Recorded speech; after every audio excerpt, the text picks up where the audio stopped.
हाल ही में गुजरात विधानसभा चुनाव के लिए प्रचार करते हुए कांग्रेस नेता राहुल गांधी ने आदिवासी समुदाय के लिए भाजपा और उसके विचारक आरएसएस द्वारा इस्तेमाल किए जाने वाले शब्द वनवासी पर सवाल उठाया था। उन्होंने कहा कि जहां कांग्रेस पार्टी जनजातियों के लिए आदिवासी शब्द का इस्तेमाल करती है तो वहीं भाजपा उन्हें वनवासी कहती है। महुआ विधानसभा क्षेत्र में सभा को संबोधित करते हुए राहुल ने कहा, भाजपा के लोग आपको आदिवासी नहीं कहते हैं। वे ये नहीं कहते कि आप हिंदुस्तान के पहले मालिक हो। वे आपसे कहते हैं कि आप जंगलों में रहते हैं। मतलब वे नहीं चाहते कि आप शहरों में रहें, आपके बच्चे इंजीनियर बने, डॉक्टर बने, विमान उड़ाएं, अंग्रेजी में बात करें। राहुल गांधी का आदिवासियों के बारे में बात करना कोई चौंकाने वाली बात नहीं है। इससे पहले भी कांग्रेस इसी मुद्दे पर भाजपा को घेरती रही है। आदिवासी ही थे जिन्होंने कांग्रेस को पिछले विधानसभा चुनाव में सौराष्ट्र से बड़ी लीड दी थी। गुजरात में आदिवासी कांग्रेस का परंपरागत वोट बैंक रहा है।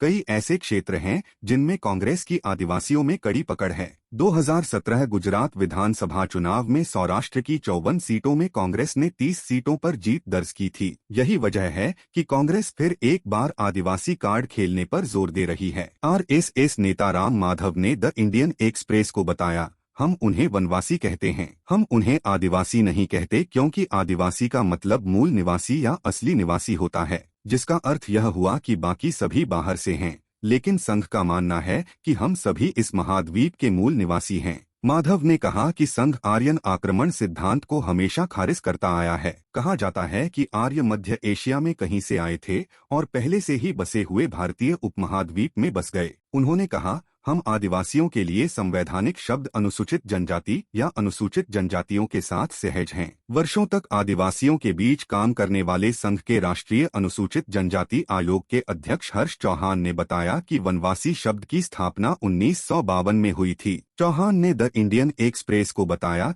कि जो लोग जंगलों में रहते थे उन्हें परंपरागत रूप से वनवासी कहा जाता था। रामायण में भी यह संदर्भ जंगलों में रहने वाले समुदायों की पहचान के लिए है। चौहान ने कहा कि आदिवासी शब्द अमेरिकी संदर्भ में अधिक उपयुक्त था। उन्होंने यह भी कहा कि आदिवासी शब्द 1930 के दशक में अंग्रेजों द्वारा लाया गया था। आदिवासी शब्द का प्रयोग करने में कोई बुराई नहीं है, लेकिन भारत के संदर्भ में यह गलत है।